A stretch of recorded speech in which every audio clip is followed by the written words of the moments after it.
Bueno, muy buenas noches de nuevo a todas y a todos. Bienvenidos a el Club de Lectura Un Mundo Feliz. Continuamos en la noche de hoy con el ciclo de la autora Octavia Butler. Y para la sesión del día de hoy vamos a charlar y vamos a comentar el cuento La tarde y la mañana y la noche. Pues como ustedes bien saben, la dinámica es, pueden aquí a través del Meet levantar la mano para compartirnos las primeras impresiones del cuento, los primeros temas de pronto que vayan surgiendo, em, cómo les pareció este cuento, cómo les pareció en relación al anterior que ya revisamos. Bueno, esas primeras impresiones vamos a darle paso. Entonces, ¿quién desea hacer los primeros comentarios? Bueno, a mí me impresionó el cuento cuando comencé a leerlo. mm, pues no sé, no sabía, me pasé como en el otro, no sabía como que si era un hombre, una mujer, quién era el que estaba contando. Bueno, a través del cuento pues ya supe que era una mujer. Eh, bueno, y como que ese que tenían como esa enfermedad, o sea, al comienzo yo, pero empecé a leer y como que quería como que se explicara como que de qué se trataba la enfermedad, bueno, y bueno, me pareció como mm, tenaz ahí el cuento de que el papá mató a la mamá, después se mató él, que les quedan hasta el corazón y yo, sí, eso fue como mi primera impresión. Vale, muchas gracias, Marcela. Marliois, te escuchamos. Hola, muy buenas noches para todos, me encanta verlos. Lo que me llamó a mí la atención fue como ese inicio tan impactante, ese intento de suicidio, luego como lo dice la compañera, el tema de la muerte de los papás. Entonces uno va como enlazando cosas y dice, esta enfermedad realmente existe, me voy como por la parte psicológica.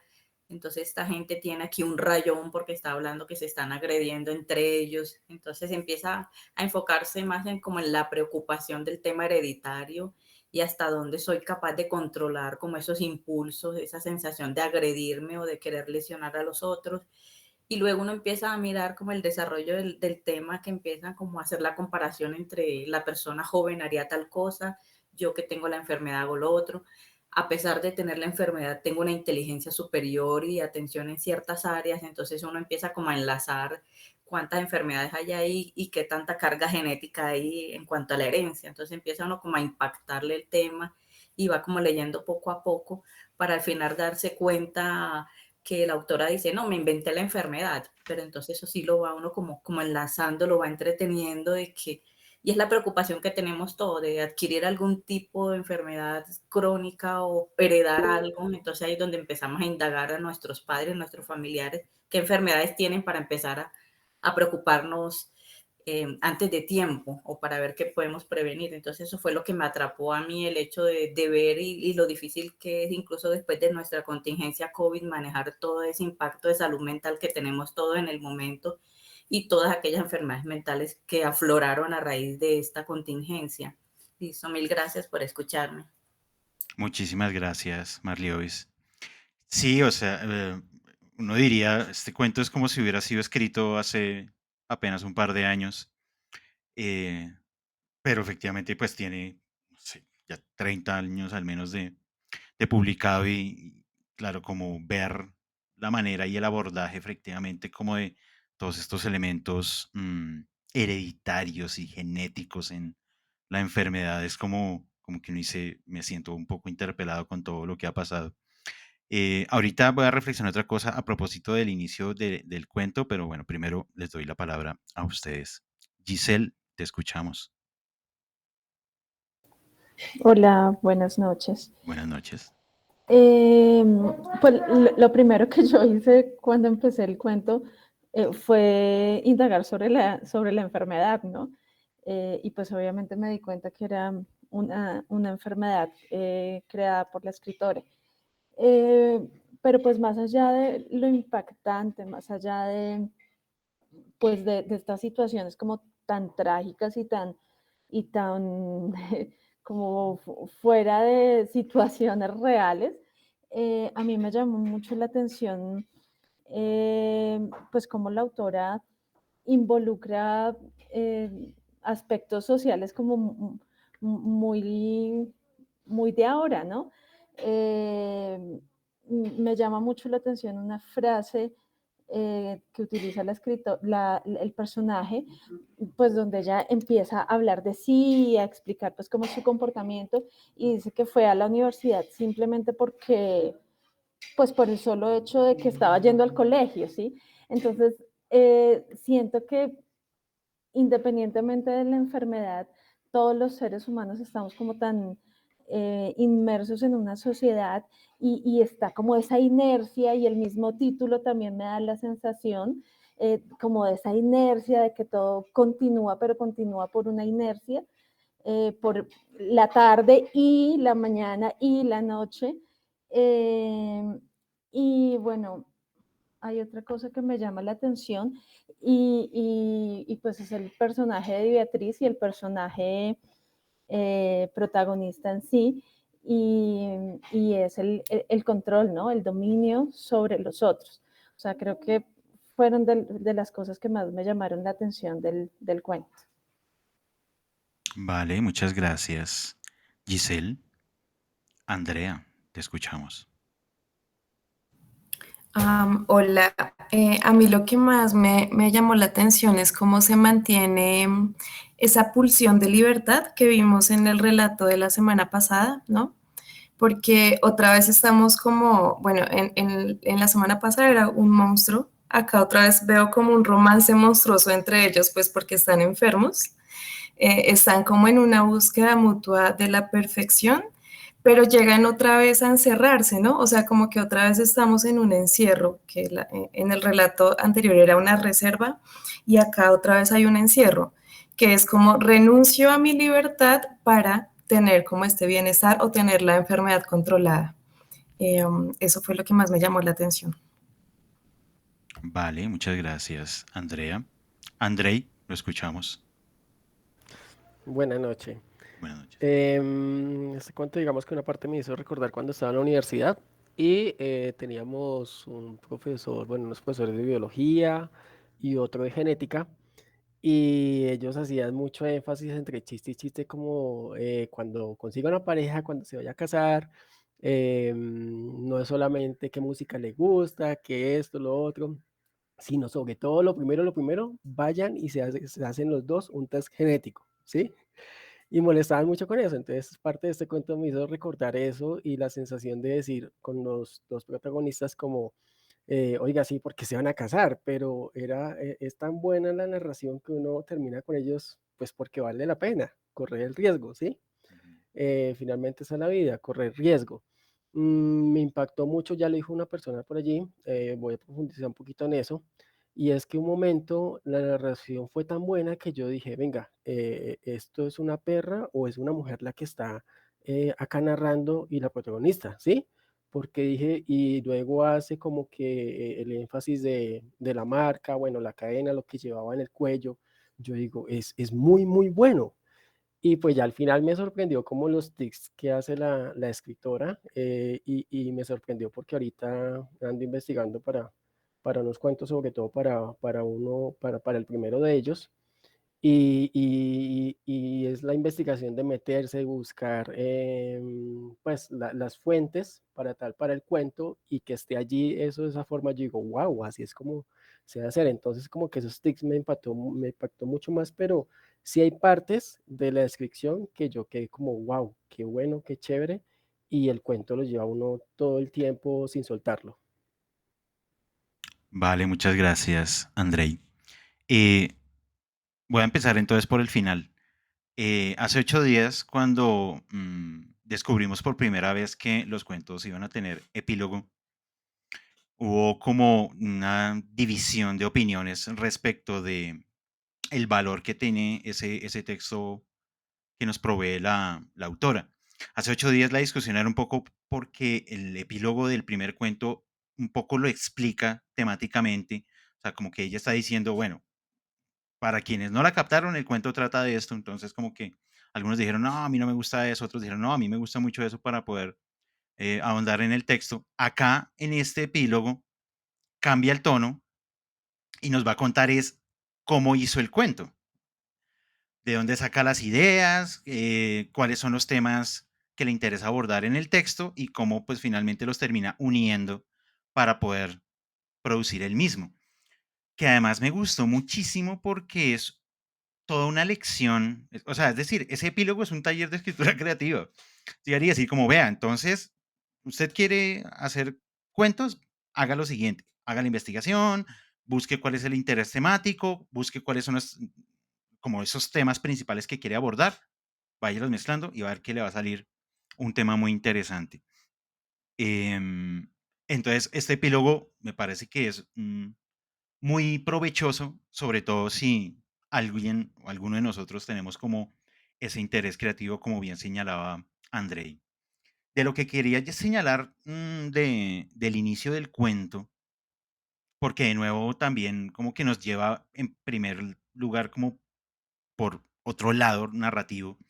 Claro, parecía una historia de crimen, o sea, es decir, como primero una historia como más un thriller, o sea, esta mujer joven, luego llegar y la situación de ella, que aparece y nos habla de este pabellón psiquiátrico, del intento de suicidio de ella, luego aparece, porque eso aparece prácticamente en la segunda página, cuando dice, bueno, mi padre mató a mi madre y luego se mató él, entonces uno dice, estoy ante un, ¿qué tipo de cuento? Entonces uno dice, no, pero esto es un thriller, o sea, esto, pues, por dónde es que va a aparecer la ciencia ficción? Porque, pues, por ese lado es por donde estamos encasillados mirando este libro. Entonces ella nos va llevando como muy poco a poco. Primero nos presenta la situación que además, por lo mismo impactante, pues como que nos engancha muchísimo narrativamente y ya luego, de nuevo, poco a poco en el cuento empieza como a decir, ah, bueno, es que eso sucedió fue porque la enfermedad, la genética, entonces uno empieza a entender, pero luego nos presenta cómo va desarrollando este problema genético entre los personajes. Robinson, lo escuchamos. Bueno, buenas noches para todos.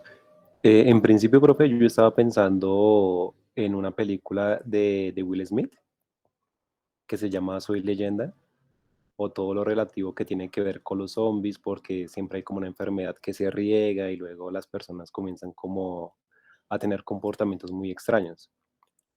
Ya luego caí en cuenta que cuando llegaron, por ejemplo, al sitio especializado de EDG controlados, que efectivamente sí era como una enfermedad que se asocia, por ejemplo, con las personas y tal vez algunas personas están indagando y ahorita está muy de moda que se llama TADH, cuando nombraron la hiperconcentración que las personas tenían, porque claramente pues podían hacer cosas muy buenas, pero tenían que estar muy concentrados y cuando se sacaban de esa concentración podrían ser un poco como dispersos, pero en el sentido de ser agresivos, como lo pone Octavia Butler. Entonces sí, al principio hubo como una magia muy como decir, bueno, listo. ¿Quiénes fueron los papás de Lynn? Espérame acá, de Lynn Matimer. Es decir, cómo eran los, primero, qué les pasó a ellos en la juventud, porque dicen que, bueno, ellos tenían problemas genéticos y que de alguna manera se lo transmitieron a su hija. Entonces, listo, primera pregunta, ¿qué pasó con ellos? Segunda pregunta, pues, ¿quiénes son los EDG? ¿Quiénes son los EDG controlados y quiénes son los EDG descontrolados? Y, y la gran pregunta es también, ¿dónde queda el espacio DILC, no? Que ella gana una beca para estudiar, para pasar el tiempo, sí, pero suena como interesante decir, listo, ¿dónde queda eso? ¿Es un centro especializado para gente con ciertas condiciones o es un centro, cómo es ese centro? Entonces es como la metáfora que él llamaba la atención y ya. Vale, muchísimas gracias, Robinson. Andrei. Otra cosa que me acabo aquí de acordar y es que cuando era la semejanza que hacía ahorita con la parte del animal, sabiendo un poco pues de la ascendencia de la escritora, quizás fue por eso. También llegué un momento y dije, venga, esto parece como estar tocando un poco el tema del genocidio pues africano acá en América, el tema de la esclavitud, de la segregación, de la parte de la lepra. Entonces también eso me llamó muchísimo la atención y pues la escogencia como del tema o del eje central del cuento, ¿sí? Pues para la autora, obviamente. Vale, muchas gracias, Andrei. Sí, una palabra que ya hemos escuchado el día de hoy es control. Eh, Más allá de el elemento un poco de terror, de la manera como se agreden ellos por su enfermedad, todo lo que se termina construyendo alrededor de la enfermedad es supremamente impactante porque es llegar y decir como, ah, bueno, si la sociedad tiene que enfrentar una situación como esta, hipotéticamente, el primer paso que tienen que dar es controlar a los sujetos, encerrarlos, controlarlos, saber quién sí y quién no, saber dónde están, saber qué están haciendo. Y luego toda la reflexión genética, como lo señalaba Andrei, de poder establecer hasta el más mínimo detalle de cómo es que efectivamente se termina transmitiendo la enfermedad de una generación a otra. Entonces, claro, esa idea de sociedades hipercontroladas en donde, y ya lo señalaba también Andrea, lo que se pone en juego de nuevo es el problema de la libertad del sujeto. O sea, llegaría a decir como, ok, está esta situación y acá tenemos un bello espacio enorme, amplio, en donde va a tener todas las comodidades, pero tienes que entregarnos tu libertad. Que eso es un poco lo que a través del personaje de Alan, creo que es que se llama el joven, lo podemos ver. O sea, él está siempre como reticente a decir como, no, pero un momento, o sea, es decir, ustedes qué es lo que me van a hacer acá y como así que entonces me van a controlar totalmente en mis acciones y yo ya no puedo hacer lo que yo quiero. Y mientras tanto la chica está como en la situación indeterminada porque pues está escuchando a la doctora y pues ella como muy naturalmente le va exponiendo las cosas. No, mira, pues es que lo que tenemos que hacer aquí es lo obvio. Ustedes acá llegan y ustedes aquí van a estar muy bien y entonces en la situación de control ustedes no van a padecer su enfermedad porque efectivamente es un espacio controlado, que claro, la duda que queda sembrada es realmente va a poderse controlar como tal, sabiendo que además, digamos, la reacción a la enfermedad es una cosa tan fuerte y tan brutal sobre sí mismos, que además esa idea también me pareció muy interesante, o sea, eh, digamos, bueno, en el caso del padre y la madre de la protagonista, él la mata a ella y luego se agrede a sí mismo, pero nos va insistiendo el cuento posteriormente que hay un estado también de agresión sobre el propio sujeto, que si uno como que une esas dos ideas, la agresión sobre sí mismo y el control, es casi como llegar y decir, la sociedad es la que me tiene que proveer de las herramientas para que yo no me violente, entonces yo me dejo controlar por la sociedad porque, comillas, la sociedad parece que sí sabe qué es lo que yo debo hacer conmigo mismo. Es casi como llegar y decir, no, pues yo dejo mi destino en manos de un otro, que además no es metafísico, sino es una entidad, es una empresa, digamos, y que entonces ellos son los que saben qué es lo que yo tengo que hacer y que efectivamente, por acá lo señalaban al principio, las decisiones de los personajes pues eran como, no, pues sí, yo estudiaba porque pues no había nada más que hacer y pues después del colegio que viene, pues la universidad, porque pues no hay nada más que hacer, entonces todo es como un devenir ya preestablecido y que es como es lo obvio que toca hacer, o sea, hay un control del sujeto total pero además los sujetos parecen que no tienen capacidad de autodeterminarse. Marcela, te escuchamos. Bueno, es que tú mencionabas lo del control como a nivel general, a nivel global, llamémoslo así. Ujú, Pero cuando ellos van a hacerle la visita a la mamá y bueno, cuando ya llegan y están ante la mamá de Alan,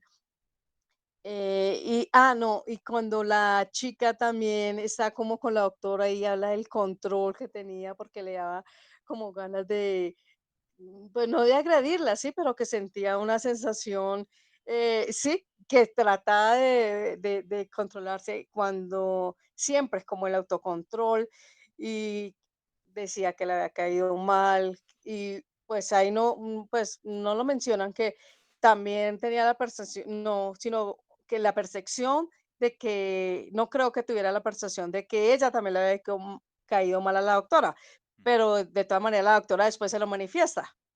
Le dice: ujú, ¿Tú estás sintiendo esto? Eso. Y ambas era como con ese autocontrol, ¿no? Porque cuando la doctora le dijo que ella también sentía lo mismo que estaba sintiendo ella, ¿sí? Y que sabía cómo se estaba sintiendo. Y cuando ya al final le dice que si se van a hablar mejor, se hablen por teléfono para evitar cierta agresión, llamémoslo así. Esa parte, pues, me llamó la atención. Otra cosa del control, como también lo hacían a nivel personal, con el cuento de que la ferormona que nombran ahí, que ayudaba a los pacientes que estaban ahí en determinado momento. eh, pues, a controlarse, a que estuvieran, pues, de manera pasiva, llamémoslo así. Y yo sentía como que, bueno, cuando está y que la mamá le está tocando la cara y que los ojos y no, yo decía: "No, pero por qué?". Sí, también como, pero ¿cómo hace? ¿Cómo hace la doctora? ¿Qué es? ¿Hay algo ahí hay algo escondido? ¿Cómo los controla? Entonces, yo decía: "No, a cualquier momento, pues, le saca los ojos", sí, porque, pues, eso era lo que mencionaban, ¿no? Y ujú. como que ya y después la muchacha también o en otra ocasión que ella se dio cuenta y también no, cuando quedó como un momento sola, yo decía, no, ahorita esa señora se descontrola, los va a agredir. Esa es la forma como de yo, pero ¿cómo los controlan? Sí, eso con respecto a lo que tú mencionabas del control. Gracias, Marcela. Sí, sobre todo el cómo, que es como una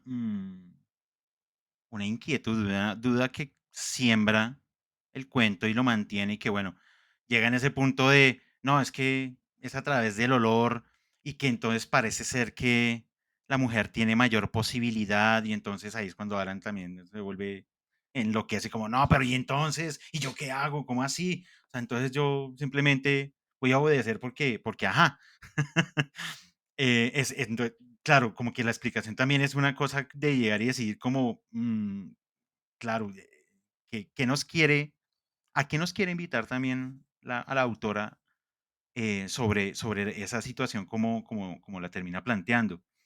Y, y algo que también quiero señalar, también es hacia el principio del cuento, en una parte muy pequeña, la autora nos deja ver así como tangencialmente cuál es la visión, digamos, de los de afuera, de los sanos respecto de las personas enfermas. Y hay una opinión que me parece supremamente interesante porque, de nuevo, creo que nos va a sonar o nos suena familiar, dice el párrafo. Lo único que teníamos en común era nuestra enfermedad, aparte de una extraña mezcla entre una terca intensidad en lo que fuera que estuviésemos haciendo y un cinismo sin esperanzas en todo lo demás. Los sanos dicen que nadie se concentra como alguien con EDG. Los sanos tienen todo el tiempo del mundo para hacer generalizaciones estúpidas y los intervalos de atención cortos. Entonces, una gran crítica a esa mirada de las personas que sienten o consideran que son sanas respecto de alguien enfermo. Hacer generalizaciones. Ah, es que ustedes, es que ese grupo, es que todo ese montón de personas lo padecen de la misma manera. Y ellas, y la protagonista pues señala como si son generaciones estúpidas e intervalos de atención cortos. Andrei, Esa parte de las ferormonas creo que quedó muy bien allí porque hasta cierto punto pues ya hay experimentos científicos sobre el hecho de cómo escogemos nuestras parejas y que tiene que ver mucho con la genética a través del olor y de otras circunstancias que se han hecho experimentos, llama mucho la atención. Y un tema también que allí me parece que está es el tema de la culpa, de cómo esta familia adinerada, pues por la culpa de haber causado esto para salvar a uno de sus integrantes, terminó arrastrando a buena parte quizás de la humanidad allí en este cuento, en este mundo de este cuento, y cómo termina entregando todo, ¿sí? Se me asemeja un poco quizás a lo que alguna vez leí de Alfred Nobel cuando estaba muy pequeño, de literatura, que como él, cuando un día se levanta de su cama y ve en el periódico que murió el zar de la, bueno, bueno, no me acuerdo el titular, pero el zar de la muerte, digámoslo así, ¿sí? Entonces él con esa culpa de haber creado la dinamita, de que parientes suyos hayan quedado en sillas de ruedas, toda la cosa, pues entrega su dinero para esta causa que hoy en día conocemos como los premios Nobel, ¿sí? Pero que no fue una cosa de decir, "Ah, yo quiero esto, lo otro", sino fue más bien una cuestión ya de culpa. gracias, Andrei. Cierto, eso que usted señala queda muy patente en el cuento, porque cuando nos dicen quiénes son esta entidad y nos dicen, no, pues petroleros, farmacéuticas, y uno dice como, ¿qué? O sea, es decir, no hay nada ahí altruista en esa acción. Es decir, casi que, además del problema de la culpa, que ya lo señalaba Andrei, yo también lo percibía como siguen haciendo plata. O sea, es decir, es seguir con la dinámica capitalista de la enfermedad, que un problema que tiene la sociedad estadounidense en particular es precisamente esa. El problema de cómo las farmacéuticas son felices con la gente yendo a psicólogo o a psiquiatra y deme pastillas para todo. No, que es que estoy muy triste y que estoy muy feliz y que estoy muy apático y que cualquier problema, la solución en esa sociedad es a través de las farmacéuticas. Las farmacéuticas son uno de los grandes negocios de esa sociedad porque precisamente es a través de ese mecanismo y de ese método que termina controlando a su propia sociedad y que además en ese control los termina individualizando, porque me parece que eso también lo está insistiendo un poco la autora con el conflicto que tienen los personajes. O sea, aunque efectivamente están agrupados todos los enfermos, están individualizados. Y que, digamos, la gran ruptura precisamente es que estas dos personas enfermas quieran casarse y vivir juntos. Y que lo primero que le dice la doctora es, pero no pensarán tener hijos, ¿no? Es decir, ¿hasta dónde el control? A mí me llamó la atención cuando, sin ella querer, ya tenía casi un grupo formado con sus compañeros de la universidad y ella no entendía por qué la escuchaban, y tomó eso como muy natural y cuando le explica a Beatriz siente como ese compromiso de que ya lo estaba sin estar consciente de la situación, entonces eso también me llamó la atención en ese cuento. Vale, muchas gracias, Clara. Giselle, te escuchamos. Pues atendiendo un poco a lo que tú mencionabas, yo pensaba cuando ellos recorrían este centro y pues hablaban de las obras de arte, que muchas eran vendidas, yo pensaba que era como un tipo de esclavitud, ¿no? Porque tienen a personas enfermas que aparte de eso las controlan, las tienen produciendo. ¿Sí? Y pues lo que comentaba ella respecto a la puerta esta, pues desarrollan inventos con una tecnología pues súper guau para la época y pues solo los adquieren quienes tienen la posibilidad económica de hacerlo, ¿sí? Entonces, fíjate las ganancias tan enormes que podían adquirir a partir de una condición y de una enfermedad de otros, una forma de esclavitud, pues si uno la ve en esos términos, pues muy aberrante. Ujú. Gracias, Giselle. De acuerdo. En algún momento pensé, y pues lo evoqué también, en la situación de las cárceles, ¿no? Cómo las dinámicas de las cárceles se parecen mucho a lo que está reflexionando el autor en el cuento. Eh, por X crimen usted tiene 25 años, pero si es un sujeto productivo para la cárcel misma, bueno, podemos estar negociando su tiempo de permanencia. Claro, en esa situación, el objeto, digamos, lo que producen es o muy funcional para el espacio mismo, o es algo que realmente no representa un mayor valor económico. Entonces creo que efectivamente el ejercicio que hace Octavia Butler en el cuento es, voy a exagerar la situación. Como son unas personas que tienen una condición especial que es esa hiperconcentración, entonces claro, si son personas que tienen esa habilidad, no van a producir simplemente elementos de uso diario, no, producen obras de arte, por un lado, y producen eh, elementos tecnológicos avanzados. Entonces, efectivamente, como lo señalaba Giselle, es decir, esta empresa no está perdiendo plata en ningún momento.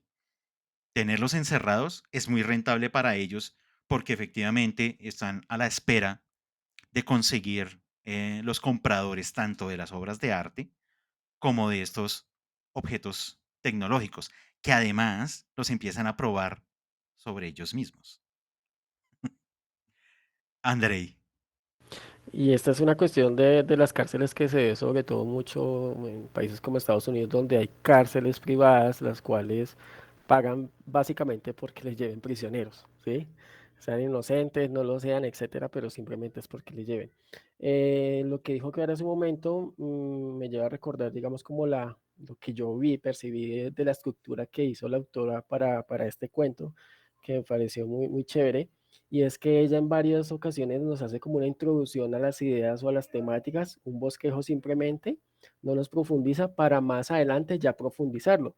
Por ejemplo, cuando pasó el hecho de que va allá ese primer pabellón, no sabemos cómo era el pabellón en ese momento, pero ella llega directo a la tina. Entonces uno queda como, juepuchica, ¿qué pasó acá? ¿Qué tan duro fue lo que vio?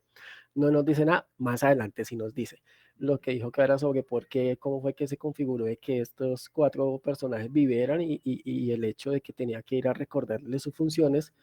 Era una dinámica un poco extraña allí, pero más adelante ya no nos dice realmente qué era lo que pasaba y cómo era la función de esas temáticas allí. Entonces, esa es una forma también de engancharlo a uno como lector y creo que una forma maravillosa de tocar y de hacer las narrativas y las imágenes. Ujú. Muchas gracias, Andrei. Sí, de nuevo, cuando uno pasa también por el epílogo y, digamos, hace como la retrospectiva de la lectura del cuento, y que ya obviamente lo vimos en el anterior, ella también nos está dando lecciones de cómo crear cuentos, de cómo manejar la información para poder manejar la tensión narrativa. De nuevo, las personas que de pronto acá en algún momento han estado interesadas en el ejercicio de la escritura creativa y pensado sobre todo en la construcción de cuentos, muchas veces lo que sucede es a uno le da el afán de presentar la totalidad de los personajes y la totalidad de la situación en las 5 primeras páginas. Tal vez a veces menos, o sea, yo quiero ya contarlo todo y quiero dar todos los detalles y cuál es el conflicto. Entonces, pues cuando uno hace eso tan rápido, pues el cuento se tiene que acabar a la siguiente página porque de ahí para adelante o es un relleno o empiezo a contar cosas que ya no tienen que ver con la historia misma. Entonces, efectivamente, esa estrategia de primero construirnos una situación en las primeras páginas en donde además yo creo que uno se construye una idea totalmente diferente de lo que termina siendo el cuento, me genera la tensión porque además es una situación muy fuerte entre los personajes y luego de nuevo, poco a poco, a través del recorrido del cuento, nos vaya presentando los detalles pertinentes de realmente en qué situación se encuentran los personajes. Es una muy buena lección de escritura, en particular en este cuento, porque me parece que está mejor estructurado, sobre todo la organización de la información y cómo la tensión de la narrativa la maneja diferente. Al principio hay una subida impresionante, el suicidio, el intento de suicidio, los padres muertos, el encierro, entonces uno dice como, "Uf, bueno, o sea, ¿qué más me puedes contar además de todo esto si me lo acabas de contar en 2 páginas? Y el cuento tiene 20, porque además es un cuento largo, son 20 páginas de cuento. Y uno dice como, ya me contaste eso en 2, ¿qué más me vas a decir? Bueno, nos va a contar muchas otras cosas, y va a hilar muy fino, sobre todo en las temáticas que le interesa abordar a la autora. Andrei. Bueno, cada vez que vamos avanzando me voy acordando de más y más cositas. En una parte no me fue imposible no hilar, digamos, este cuento con un libro que estoy leyendo ahorita en las primeras páginas y se lo recomiendo, que es este de Rosa Montero, el de El peligro de estar cuerda. Y era, creo que por allí también lo dice ella, la autora, y es como la enfermedad, pues, o los diferentes trastornos mentales que pueden haber y que se asocian con la creatividad, sobre todo, ¿sí? Entonces, el hecho cuando estaban allí enfocados, cuando estaba con la cerámica, cuando podían producir todo este arte y toda esta ciencia, yo decía, esto va con la realidad porque es así, ¿sí? De alguna forma las conexiones neurológicas, cómo se hacen, cómo maduran, cómo unas personas se pueden concentrar más que otras y pueden y son muy concretas y sacan adelante esto, pero aquellos que de pronto pueden ser más creativos y son más dispersos, tienen sus pros y sus contras. Entonces me fue imposible no hilarlo con esta parte de investigación en este libro y otras cosas más que hay por allí, de tal manera que toca una y otra vez toca la realidad. Ah, pues teniendo en cuenta que en unas partes uno decía, pues yo por lo menos decía como que venga, este cuento de ciencia ficción, este cuento, ¿qué es? Como que no lograba encasillarlo y eso que no se logra encasillar me parece maravilloso. De acuerdo, muchas gracias, Andrei. Sí, yo creo que uno termina el cuento y uno se queda pensando como, bueno, ¿cuál es el elemento de ciencia ficción? Más allá de que por ahí, que a mí me pareció muy curioso, en un punto del cuento el personaje llega y dice, no, sí, entonces leyó acerca de, no me acuerdo qué elemento, en un texto de ciencia ficción y que aprendió no sé qué, y uno dice como, ok. Em, pero claro, es ciencia ficción, me parece, por el tratamiento del tema. De nuevo, está cogiendo situaciones hasta cierto punto de la cotidianidad, pero las eleva al máximo, o sea, las va a, no sé si la palabra es exagerar, pero sí las va a llevar como a sus máximas consecuencias y desde ese planteamiento, pues cómo se termina desarrollando la historia misma. Pero efectivamente no es que tenga muchos elementos como tal de lo que comúnmente consideramos ciencia ficción. Claro, hay un elemento de ciencia profundo en el cuento, eso sí es innegable. Lo de la genética, lo de la enfermedad, todo este elemento pues está ahí, definitivamente. Entonces creo que también es una manera diferente de comprender el concepto de ciencia ficción, porque muchas veces lo asociamos como con esto de el problema del tiempo, el problema de los viajes, el problema del espacio, pero aquí ella dijo, no, o sea, yo no quiero ir tan lejos en el espacio y en el tiempo, yo quiero proponer un cuento donde el elemento científico es latente, nos lo explica finalmente ella al final del cuento diciendo, yo hice mi investigación acerca de ciertas enfermedades y cómo lo que ella hace como autora es, los voy a mezclar para crear la enfermedad que yo estoy proponiendo en mi cuento. Desde ese punto de vista, ahí está la ciencia ficción, ahí está. Em, Algo que quiero también seguir señalando, de los personajes y sobre todo de la protagonista es cierta información que nos va arrojando que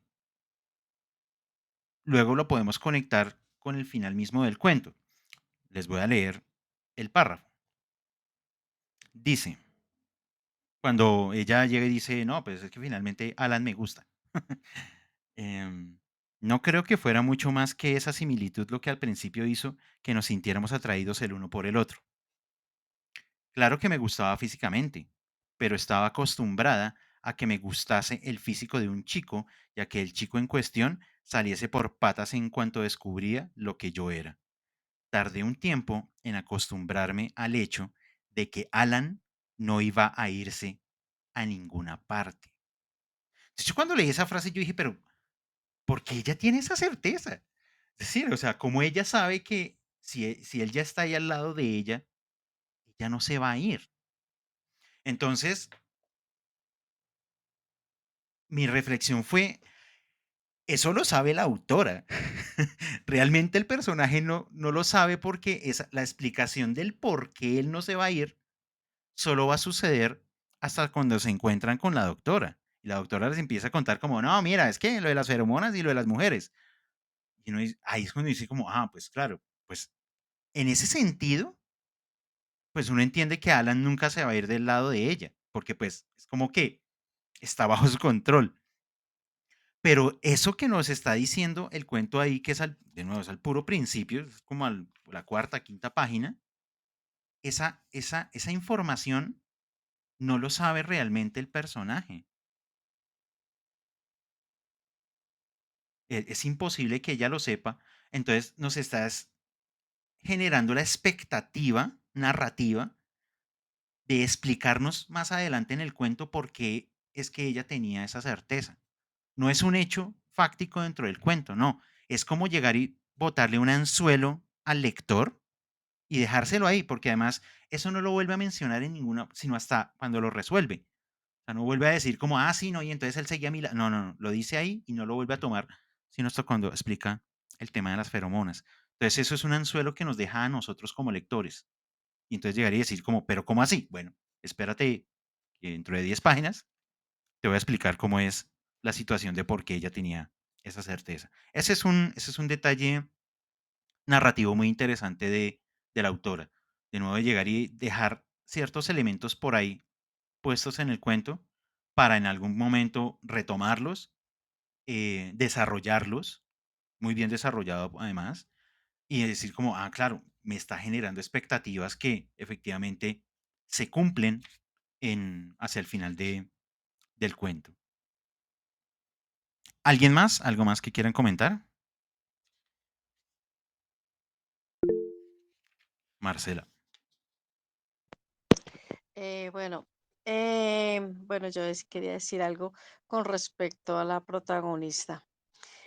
Bueno, eh, como cuando empiezan a narrar como a dar ciertos detalles de cómo la enfermedad, que llega en un momento en que ya como que se pierden y esas cosas, como que ya no son conscientes de sí mismos, ¿no? Bueno, y habla también que algunas personas eh, que a veces no presentan síntomas, pero que cuando ya, digamos, son conscientes, o sea, ya es, a lo último ya no hay nada que hacer, ¿sí? Bueno, entonces yo pensaba, como la protagonista, yo decía, bueno, ¿y si eso me pasara a mí? A mí. Yo decía, pero pues sí, la verdad, ¿qué sentido tiene? O sea, no estoy justificando pues que se suicidara, ¿no? O suicidio, ¿no? Pero yo decía, en últimas, como que triste, ¿sí? O sea, saber por qué no hablaban de gente que durara mucho tiempo. Es más, la extrañeza cuando muestran, cuando conocen a la doctora y que la mira y que, pero ella también sufre de eso, pero debe tener como unos 40 años. Algo mencionan como de 40 años y que para ella es, digamos, se la toma de sorpresa porque que ella no haya conocido una persona que durara hasta esa edad, es lo que menciona, ¿no? Entonces yo decía, no, pero como triste, o sea, tener uno eso y saber que, porque pues ahí no hablan de cura, o sea, había un fin y que el fin iba a ser, pues, no tan largo, o sea, según lo que decían. Y como triste, o sea, como, no sé, como esa impotencia, yo decía: "No, pues, a la larga", porque, pues sí, yo creo que yo también haría lo mismo, la verdad. Sí, yo sé que como que no tengo cura y esas cosas, y de pronto, bueno, ahí nombrar, pues, que los hijos y todo eso sufren, pues, viendo a sus padres o lo que le pasó a ella. Bueno, entonces, y no poder hacer como nada, no, no sé, no sé. Entonces era como ahí, como el suicidio, como bueno. Y algo también mencionaban que la mamá era que creo que católica, no Mm, sé. Entonces, pues el suicidio no es, digámoslo así, bien visto, ¿sí? Por el siendo católico, ¿no? Es un pecado. Entonces yo decía, pues puede ser pecado y todo, pero pues yo creo que yo tomaría la misma decisión, porque es que sabiendo como ese fin tan trágico, tan, ay, no, no, no, no, como que yo decía, me ponía en los zapatos de la protagonista y yo decía, pero qué más espera esa gente? ¿Sí?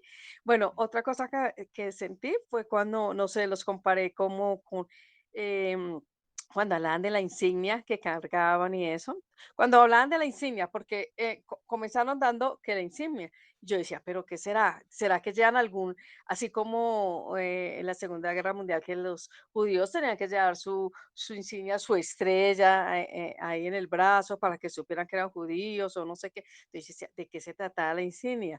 O sea, y todo el mundo, pues yo entendía como la demás gente, los ven como pues bichos raros, porque, y yo decía lo mismo, pues si se viene la situación y uno sabe que son así, que en cualquier momento se pueden volver agresivos, ahí no manifestaban otra cosa, que yo no sé si, bueno, no sé si lo manifiesta en el libro o algo así, pero ellos eran agresivos también con otras personas, o sea, que no tuvieran la enfermedad, no lo entendí.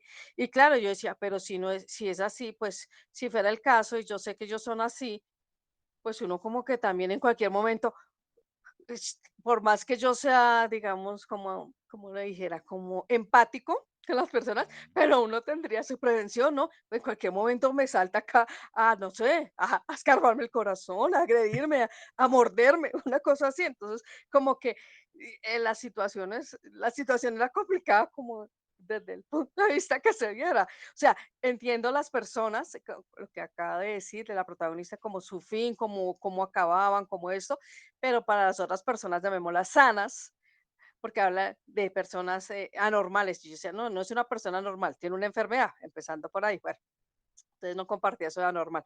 Pero sí, para la persona que era, llamémoslo, bueno, normal, pues también era difícil, no sé, que a cualquier momento lo podían agredir, no sé, no sé. Esas eran como mis expectativas en cuanto a, de parte y parte, ¿no? Las personas sanas y las que no. Gracias, Marcela. Has mencionado un elemento fundamental cuando haces la comparación con la situación judía en tiempos del nazismo.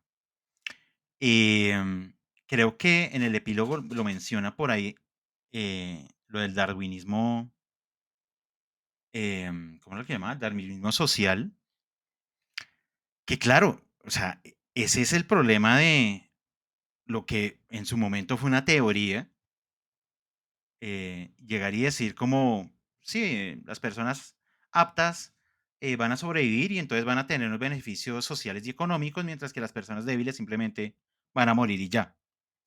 Y cómo en el momento de la extrapolación de esas ideas termina sucediendo lo que sucede efectivamente en la Segunda Guerra Mundial. Y es llegar y decir, primero, marcar a todo un grupo social, aislarlo y prácticamente decir que eran una enfermedad para esa sociedad. Por ende, la decisión que toman es el exterminio. Es decir, con ellos no pueden hacer absolutamente nada. Pero eso sí, antes de exterminarlos, trataban de hacerlos lo más productivos posibles. Es decir, qué idea tan nefasta la que te terminó cocinando en la Segunda Guerra Mundial a propósito del darwinismo social, que es básicamente uno de los sustentos de este cuento. Cuando yo ya no estoy hablando simplemente de la enfermedad física, sino puedo extrapolar la idea de enfermedad hacia otras situaciones con grupos sociales, eso, marcar, excluir, generalizar, explotarlos. Es decir, esa es otra de las realidades que efectivamente Octavia Butler está señalando en este cuento. No es solo un problema de la enfermedad física como tal, porque también en algún momento pues pensé en el problema del SIDA en la sociedad estadounidense. Es decir, gente marcada, gente señalada, gente generalizada, gente que entonces llegan y decían, hombre, es que usted no va a vivir más de X cantidad de tiempo, porque se lo decían. O sea, a la gente le decían, vea, si usted tiene esa enfermedad, usted no espere vivir más de tanto tiempo. ¿Qué tipo de, o sea, qué tipo de vida entonces le queda por vivir? Y efectivamente lo que todavía sigue pasando con el SIDA. Y le dicen, y la cura todavía no está. Es casi, es como decirle a unas personas, usted se condenó. O sea, es casi como decirle, es su culpa. Porque finalmente esto le pasa también a estos personajes. O sea, a pesar de que es una situación genética, la culpa recae en el hecho de que dos personas enfermas procreen. Porque entonces hay una transmisión genética de la enfermedad, entonces es como decir, usted está condenando a la persona. Y como sociedad no le puedo ofrecer absolutamente nada. De pronto lo aíslo porque necesito proteger no al enfermo, sino a los sanos. Y en esa exclusión, pues se genera una tensión demasiado fuerte en términos sociales, ¿cierto? Andrei, lo escuchamos. Digamos que gracias a lo extenso y maravilloso de nuestro lenguaje, hoy en día tendríamos ya desde hace algún tiempo una palabra para esta parte del suicidio, que sería la eutanasia, con referencia a lo que nombraba ahorita nuestra compañera. Con respecto a lo que tú decías, Diego, sobre cómo la protagonista sabía que sería más bien de pronto la autora en sí, de tener esa certeza, yo lo leería desde el punto que no sería una certeza total y no sería como un saber total, sino quizás sería una intuición. Y creo que desde el mismo cuento nos da más adelante eso. Cuando ella conoce a la doctora, que si mal no recuerdo se llama Beatriz, ella dice, creo que es una persona con EDG, pero no sé cómo decirlo. Sí, ella no sabía cómo decirlo, pero ella intuía que era una persona con EDG y pero todo lo que ella veía en la doctora le decía que no, porque ya tendría como 70 años, si mal no recuerdo que dice allí, y otras características que sería imposible para una persona con EDG llegar a cumplir. Y ya en el epílogo, pues la autora nos da cuenta de que no le gusta para nada el darwinismo y quizá lo podríamos ahí comparar con, o yo lo compararía con el capitalismo, en la medida de que obviamente pues esta teoría habla de la adaptación, de la evolución, sobre todo digámoslo desde la parte de la adaptabilidad, pero si lo miramos desde nuestra sociedad, por ejemplo, ¿cómo hacemos esas adaptaciones para las personas con discapacidad? ¿Sí? ¿Cómo desde la meritocracia, cuando se hacen diferentes concursos, exámenes para puestos de trabajo y demás, se supone que es así, que es por meritocracia, pero la meritocracia también tiene unos sesgos en donde ciertas personas que estudian en veredas, en donde un solo profesor enseña para cuarto, quinto, tercero, segundo, ¿sí? Entonces también hay unas adaptaciones que allí no permite y mirándolo desde ahí yo digo, bueno, esta autora con razones que no le gustaba para nada la teoría darwiniana. De acuerdo. Claro, em, puede que en algún momento de nuestra historia el planteamiento del darwinismo tenía lógica y sentido por el tipo de explicaciones que estaba brindando en términos de la novedad, pero claro, el problema señalado es la evolución de esa teoría aplicada a otros espacios, llamémoslo por así decirlo, no evolutivos. La condición social, la condición económica de las personas, explicadas con esta teoría. Em, pues los resultados son, por así decirlo, problemáticos. Porque, claro, se termina planteando de esto de el más fuerte y el más débil. La pregunta es, ¿y quién determina eso? ¿Quién determina socialmente quién es el más débil y el más fuerte? Y creo que para el caso particular del cuento, pues quien lo termina determinando es la fundación misma. Ellos son los que dicen, pues nosotros vemos el mundo de esta manera y lo estamos organizando como nosotros consideramos. Entonces, la consideración es, ustedes están enfermos, ustedes tienen que estar encerrados y controlados. Y ya. Giselle, te escuchamos.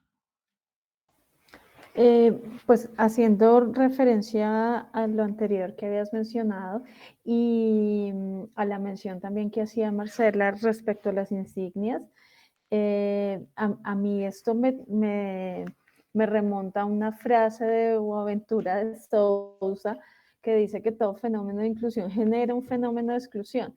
Entonces, pienso en ejemplos pues, que se están viendo actualmente, por lo menos en la escuela, y todo lo que tiene que ver con la inclusión de los niños en condición de discapacidad y cómo esa inclusión en un aula regular termina generando una exclusión mucho más grande de estos niños que, entre comillas, están incluidos y todo lo que está pasando también con estos feminismos radicales resultan generando pues una exclusión a todo aquel que no conciba las cosas de esta manera. Entonces, como que se empieza a plantear uno la pregunta de, bueno, ¿hasta qué punto es como bueno catalogarlo todo en la sociedad? Entonces, estas personas están en condición de discapacidad, estas son feministas, o sea, ¿hasta qué punto esto no nos genera una exclusión mucho mayor? De acuerdo, gracias Giselle. Creo que estamos viviendo esa época y efectivamente no hay una respuesta.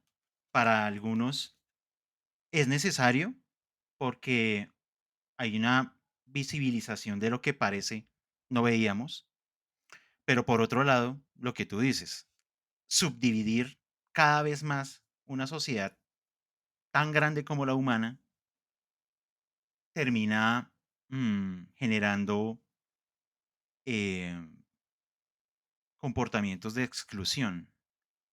Porque de nuevo, en la situación de quién es el fuerte y quién es el débil, quién es el que determina eso.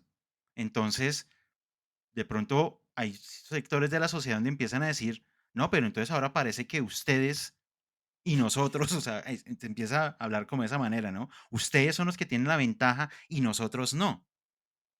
Y eso empieza a fracturar profundamente las sociedades.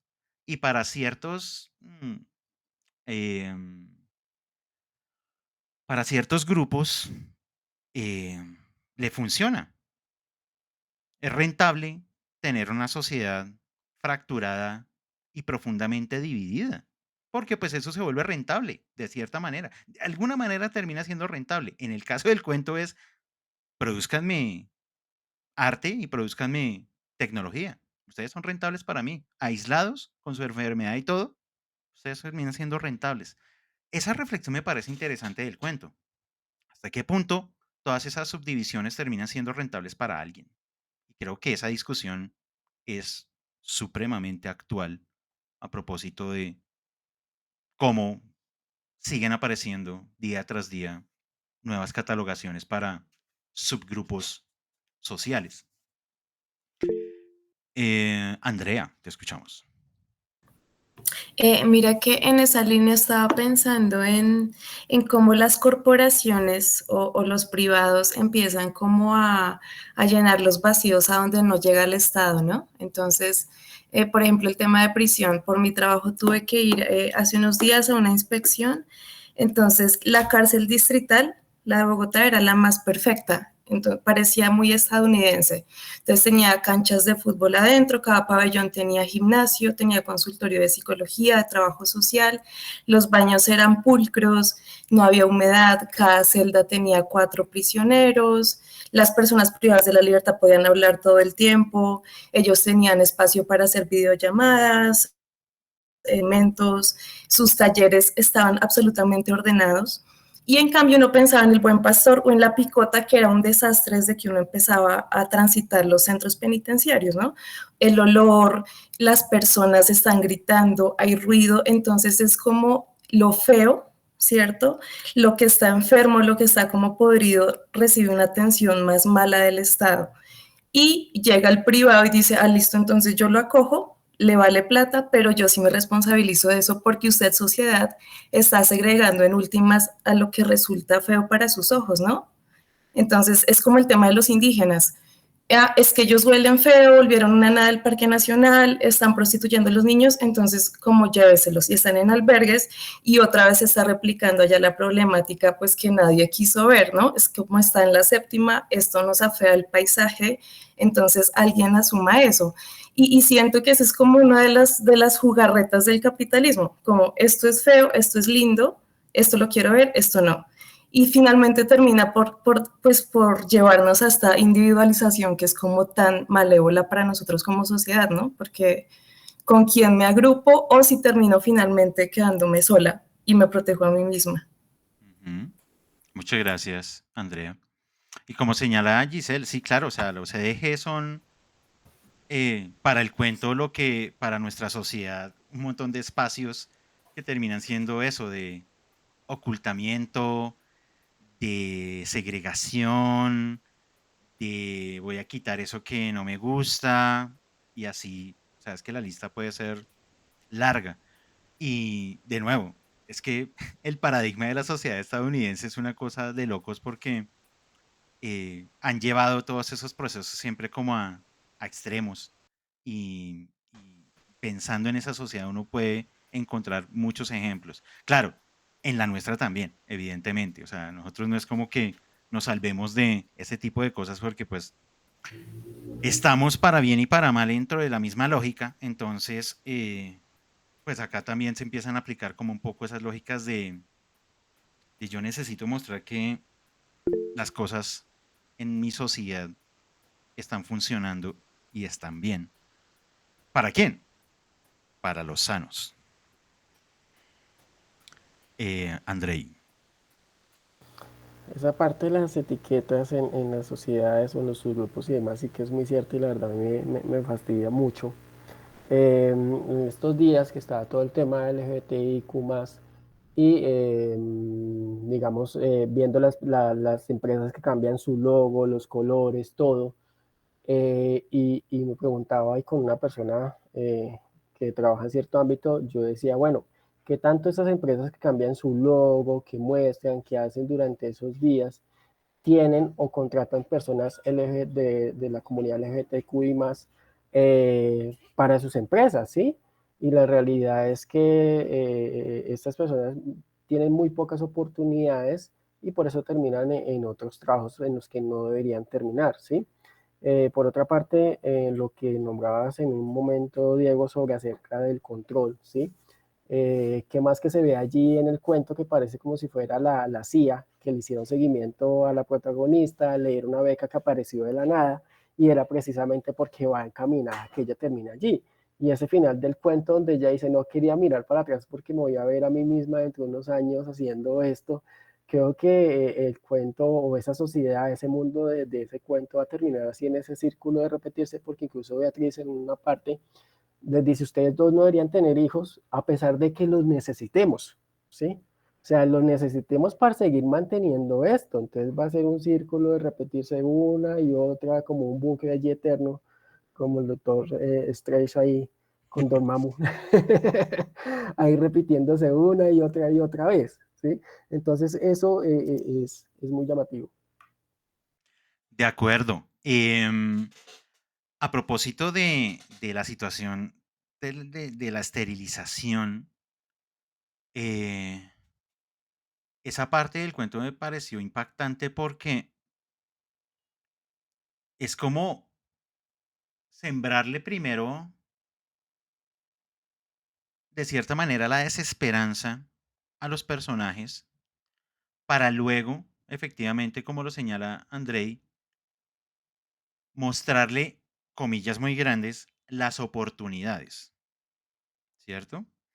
Entonces, me va a permitir leerles un poco ese fragmento porque el diálogo que sucede me parece que es supremamente intenso cuando se ponen a discutir lo de la esterilización. Em, Creo que aquí están hablando Alan y la protagonista, si mal no estoy, dice, joder, es que tendrían que aprobar una ley para esterilizarnos. ¿Quiénes? ¿Quieres tener hijos? No, pero más como nosotros que acaben arrancándose los dedos a mordiscos en un pabellón de EDG. No quiero hijos, pero tampoco quiero que otros me digan que no puedo tenerlos. Se me quedó mirando sin decir nada hasta que empecé a sentirme tonta y me puse a la defensiva. Me alejé de él. ¿Tú quieres que otros te digan lo que tienes que hacer con tu cuerpo?, pregunté. No hace falta, contestó. Ya me ocupé de eso en cuanto tuve edad suficiente. Al escuchar aquello, me lo quedé mirando. Yo también había pensado en la esterilización.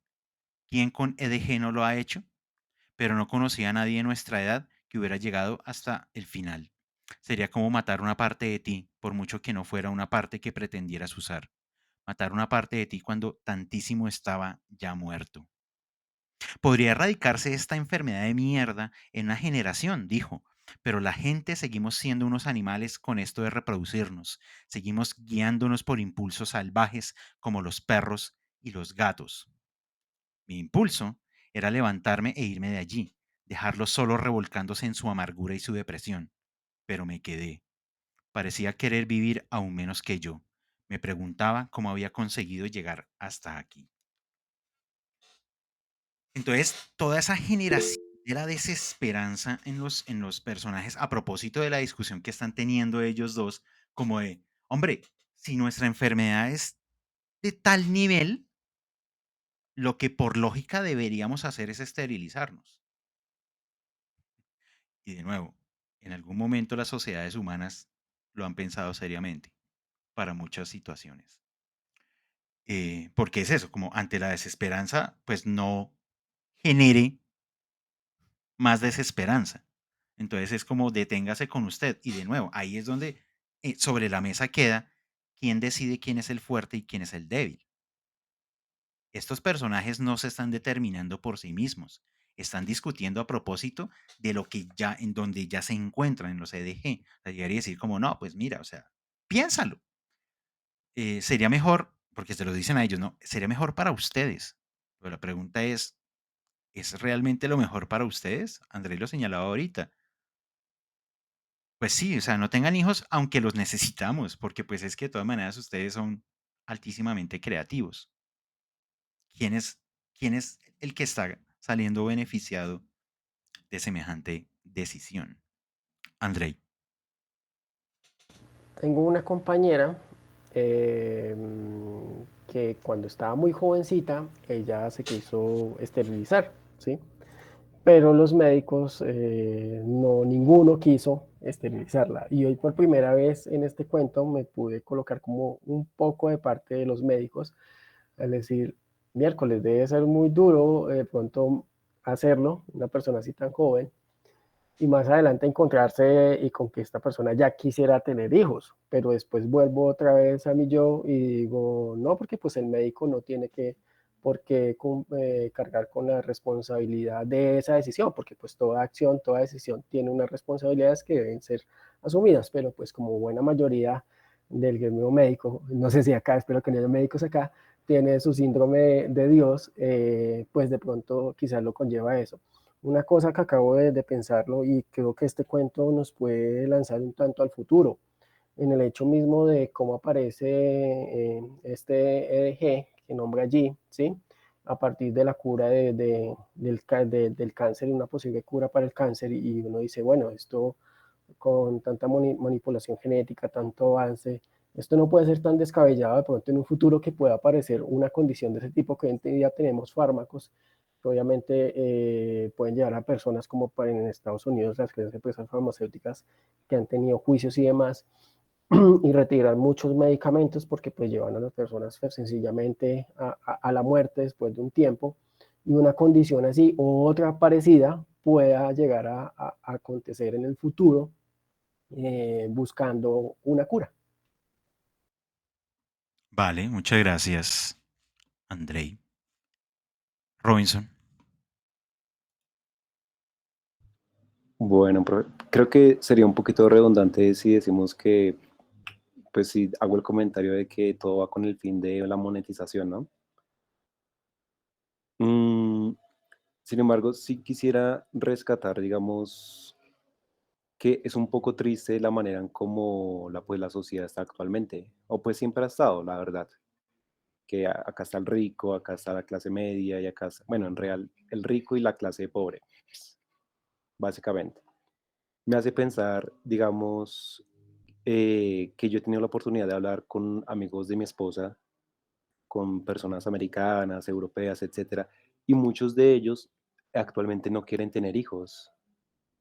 Y yo hago la pregunta, ¿por qué? Si ustedes vienen de un sistema económico estable, su vida es más o menos buena, y ellos, la mayoría dicen, bueno, aceptamos que nosotros hemos sido malos y que nosotros de alguna manera, pues, sí, hemos esclavizado a personas y tenemos esos privilegios, pues, gracias a otras personas, decía una parte del grupo. Otras que decían, por ejemplo, que hay personas demasiado ricas que se han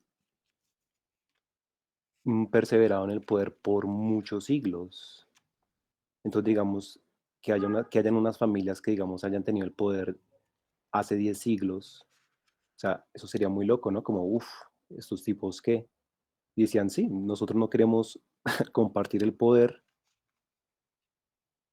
Y claro, la sociedad se maneja bajo nuestros gustos privados, individuales, etcétera. Entonces, fíjese la tristeza de decir, bueno, hay personas que nacen pobres, sí, y también que nazcan, por ejemplo, con esas enfermedades genéticas que lastimosamente pues los van a tener atados por el resto de sus vidas. Entonces uno dice, listo, pues si una persona nace con esas dos condiciones, entonces ¿a qué juego entra a jugar, no? Me dice, pues es que eso es muy descabellado, si ya dentro ya todo está perdido. No, existe la meritocracia, no existe la universidad pública, no existen esos apoyos. Falso, la información se comparte desigual en todo momento. Hay personas que a mi edad, por ejemplo, ya saben 5 idiomas y conocen a mitad del mundo, y yo a mi edad, ¿sí me entiende, profe? Ujú. Conozco otro tipo de habilidades y yo sé que no es porque yo lo quisiera así o porque, hombre, es que no soy inteligente, no, es que en realidad sí existen ciertos matices que uno dice lo estancan a uno. Uno dirá, no, Robinson, pero no sea pesimista. Si su hermano puede ingresar a la nacional, ¿usted por qué no? Uno dice porque hay otros factores, digamos, sociales, económicos, etcétera. Entonces, digamos, me hace pensar un poquito de listo, en qué juego estamos realmente y cómo ese juego se está todavía perseverando, porque esa es la otra pregunta que se hace, por ejemplo, gente de California, y curiosamente Octavia Butler también fue de California. ¿Cómo frenamos? Ellos, unos científicos se plantean cómo frenamos esa transmisión de la herencia, esa transmisión del poder, porque es que se sigue y se sigue y se sigue y se sigue, y uno dice, hombre, listo. Por ejemplo, yo vengo de recursos un poco bajos acá de Bogotá, y mi esposa y sus amigos vienen de una economía demasiado alta, profe, que uno dice, listo. Entonces, acá viene el choque cultural, Brun, Robin, bogotano de Kennedy, y gente de California, Estados Unidos y etcétera. Entonces yo les hago las preguntas, listo, pero es que ustedes están en ese poder bajo unas condiciones que a mí me han mantenido abajo. Y si yo hablo, a ustedes les incomoda, pero ustedes sí pueden hablar respecto porque ustedes son los que manejan la cuestión. ¿Sí me entienden, profe? Ujú. Entonces uno dice, listo, vale. Ellos dicen, Robinson, pero es que nosotros no tenemos la culpa. Y ahí no es cuando uno los contraataca. Un poquito de esta materia y un poquito de esta otra materia, porque es que ustedes no son santos. Y estar de primero significa que tiene que haber uno segundo, uno tercero, uno cuarto. Entonces ahí uno se configura, bueno, unas teorías, etcétera. Y Octavia Butler, claro, como escritora afrodescendiente, entonces ella dice, listo, miren muchachos, yo vengo de California, sí, pero yo sigo siendo, pues, con ascendencia de otro continente, y se vea, acá hay un problema. Y es que si hay un poder, efectivamente, quiénes son los que están jugando y quiénes son los que siguen monetizando a través, lo mismo, lo que Sumar estaba diciendo anteriormente. con las enfermedades, con las condiciones económicas y sociales, etc. Ujú. Entonces, ya no me extiendo más. Muchas gracias, Robinson. Andrei, no lo estamos escuchando Sí, ya es que lo tenía ahora ahora. acá en el teclado. A mí me gustó muchísimo, o bueno, al inicio me gustó muchísimo que el cuento no estuviera aterrizado en ninguna ciudad, en ninguna parte de, digamos, del planeta, ¿sí? Cuando ya llega y nombra allí Los Ángeles, yo dije, ¿pero por qué? Y pues debe tener su razón o lo que está diciendo Robinson, pero yo dije, porque me hubiera gustado que hubiera sido un mundo completamente alternativo dentro de un poco de ese rasgo de ciencia ficción que puede tener el cuento. Y me parecía maravilloso, ¿sí? Una conexión que tampoco pude dejar de hacer es de esta familia, obviamente cómo salvan al hijo, era con la familia Rockefeller, ¿sí? Ujú. El petróleo, todo allí, y de cómo uno de sus integrantes se va un día cualquiera a una isla, allí termina siendo creo que devorado porque era una tribu la que estaba allí, y después cómo ellos regresan con helicópteros, con armamento, con mercenarios y casi que y devastan casi que a esta tribu, ¿sí? En cambio, por una sola persona, lo que hicieron los Rockefeller y por una sola persona lo que hizo ya esta familia acá dentro de este cuento. Sí, señor. Esa es otra referencia que a uno necesariamente se le viene a la mente. Em, ya para ir cerrando, eh, la discusión que tiene Beatriz y Alan hacia el final es una cosa muy impresionante porque, así como yo les había acabado de señalar que a los personajes se les crea una suerte de desesperanza, diciendo como ustedes lo mejor que deberían hacer es no reproducirse y más bien vengan con nosotros que acá ustedes van a tener la mejor vida posible. Y Alan siempre a la defensiva con la idea de yo aquí estoy perdiendo realmente más que ganando. Beatriz le plantea la situación en los siguientes términos.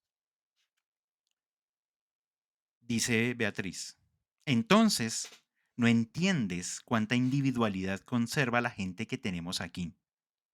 Saben que necesitan ayuda, pero piensan por sí mismos. Si quieres ver ese abuso de poder que te preocupa, ve a un pabellón de EDG. Vosotros sois mejores, eso lo admito. El infierno probablemente sea mejor también, pero no te fías de nosotros. Alan se encogió de hombros. No quieres, pero te fías, continuó Beatriz sonriendo. No quieres fiarte, pero te fías. Eso es lo que te preocupa y te deja con una sensación de trabajo pendiente. Evalúa lo que te he dicho.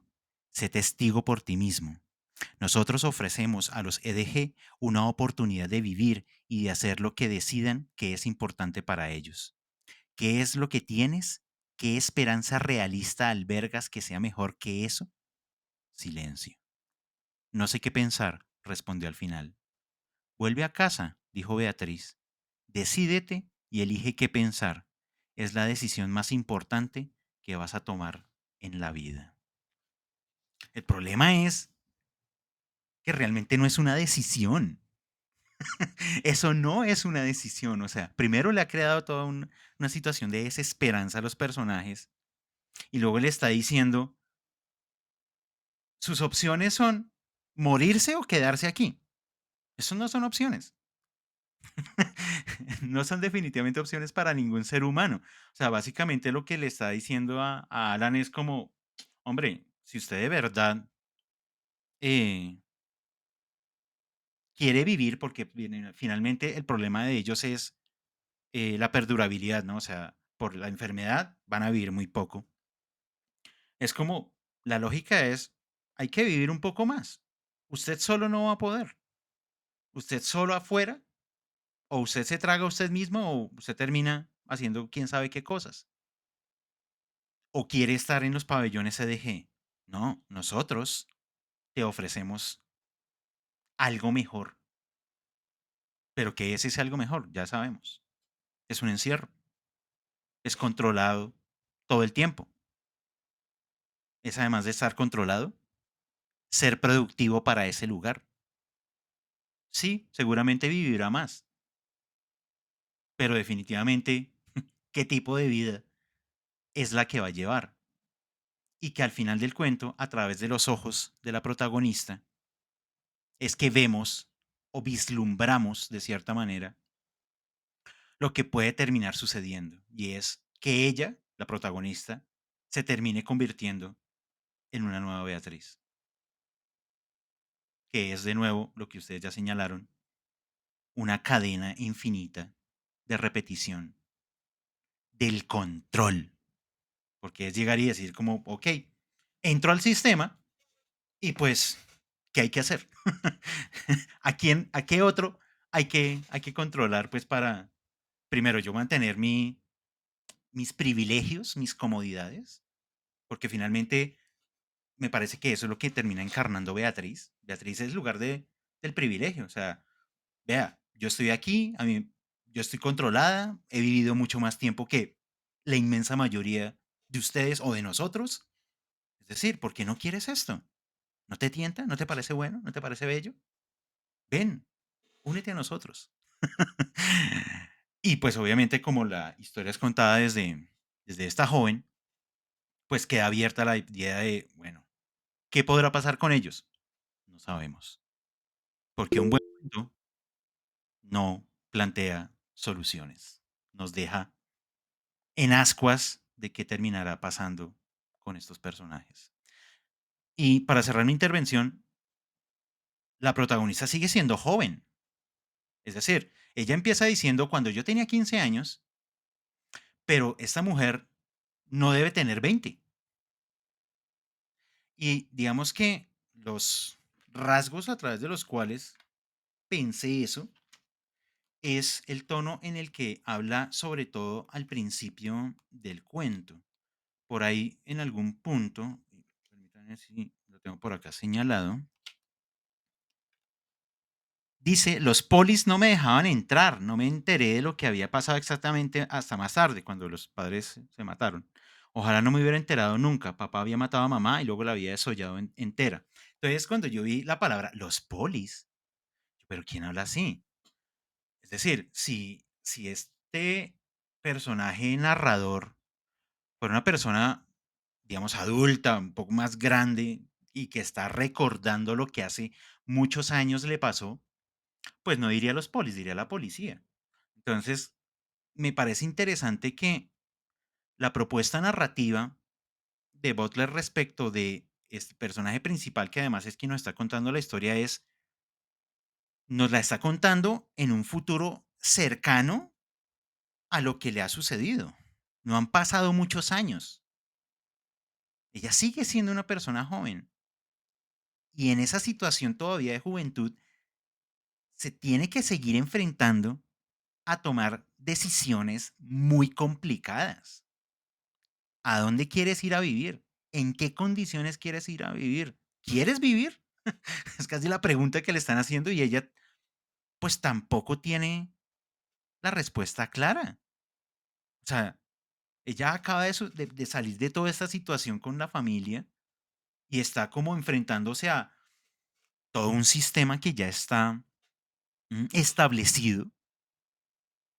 Entonces me parece muy interesante que esta mujer y digamos, Alan y ella siguen siendo personajes jóvenes que les exigen que tienen que tener respuestas. ¿Cuáles respuestas? Un poco lo que ya hemos dicho el día de hoy. Sus respuestas ya están condicionadas. Casi que Beatriz sabe qué es lo que ellos van a responder. Nada más es como darles el empujoncito que necesitan para que simplemente acepten y que entren a, a este lugar. Y ya. Beatriz dice que elijan y dice, nuestra gente trabaja en lugar de desgarrarse a sí mismo, mirar a la nada. Que eso de mirar a la nada también pareció, eso es muy ciencia ficción, porque eso como que lo pienso en películas sobre todo de personas que quedan como absortas por ahí. Eso lo recordé en, no sé, de series y de películas. Andrei. Nada, esta es mi primera sesión. Había querido estar hace mucho rato en este espacio, pero no, no había podido, o siempre se me olvidaba. Entonces me ha gustado mucho, espero poderlo seguir acompañando.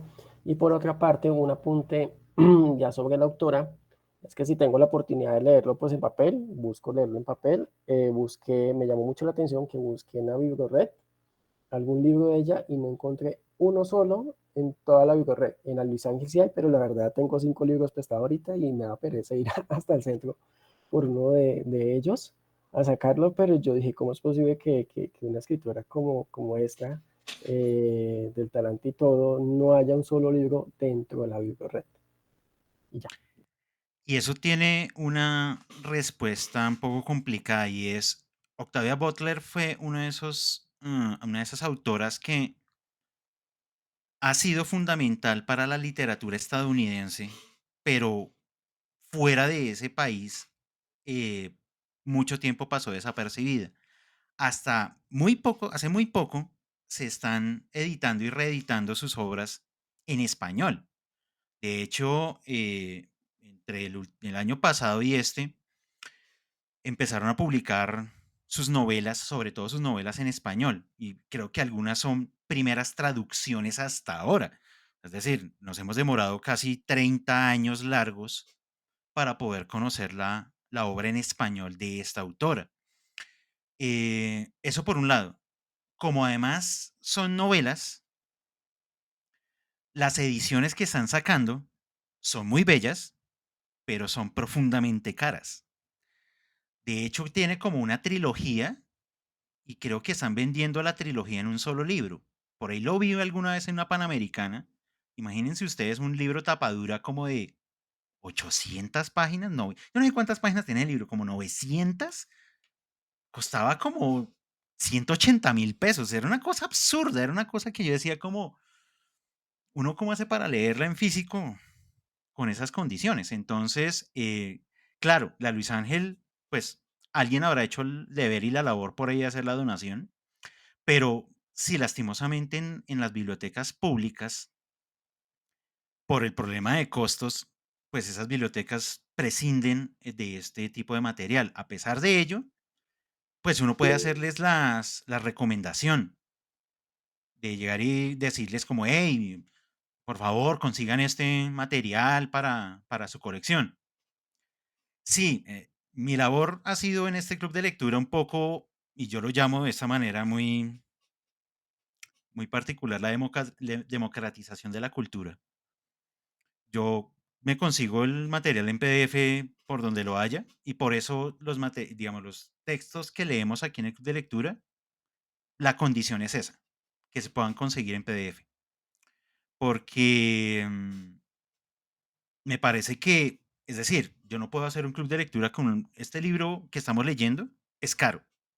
Para hacer un libro de cuentos es caro y no se consigue fácilmente. Yo lo conseguí en la Lerner, pero creo que el día que lo compré era como el último ejemplar. Y pues ya ahora toca a través de Buscalibre y ese tipo de cosas y es caro conseguirlo. Entonces yo digo, de todas maneras, si yo voy a hacer un espacio de estos de lectura en donde efectivamente la idea es compartir la experiencia misma de la lectura del libro, mi labor mínima es conseguir el PDF. Eh, pero claro, en la medida de la posibilidad de que o se pueda comprar o sea fácil de cierta manera acceder al material, pues digamos que eso ya en las decisiones de cada quien si lo puede conseguir o no, pero me parece que lo mínimo justo es en un club de lectura todo el mundo debe tener el material de lectura, entonces eso sí es parte de mi labor en este espacio. Que no me pueden escuchar las editoriales porque o si no se me vienen encima, pero pues hombre, no todo es capitalismo, en serio. No todo. Em, yo empecé a escuchar a la autora cuando se dio el debate del aborto en Estados Unidos. Ok, vale. Claro que me parece, porque yo no he llegado hasta allá en su obra, también es parte de las temáticas que ella trata. Un poco, y para ir cerrando y comentando cuál va a ser nuestra próxima lectura, el cuento que vamos a continuar, pues el siguiente del libro, Parientes cercanos. que por ahí donde leí, o sea, no he leído el cuento, yo estoy leyendo a la par que ustedes, pero por ahí leí en algún periódico que este es de los cuentos menos ciencia ficción de la colección, pero que efectivamente va a seguir explorando temas álgidos, llamémoslo, sociales, que a ella se nota que le mueve mucho abordar ese tipo de temáticas que o la interpelan o la cuestionan mucho en términos sociales. Entonces, encontré eso por ahí, no sé de qué va el cuento en profundidad, pero bueno, ahí les dejo la inquietud para nuestro próximo encuentro en 8 días. Recuerden, parientes cercanos es el próximo cuento que vamos a charlar y a comentar aquí en este espacio. Si no hay alguna otra cosa que se nos haya quedado en el tintero, algún último comentario de decir, me acordé de. Entonces, como siempre, agradecerles su asistencia y participación en este espacio. Este espacio es de ustedes y para ustedes. Nos vemos dentro de 8 días con más Octavia Butler a la misma hora por el mismo enlace.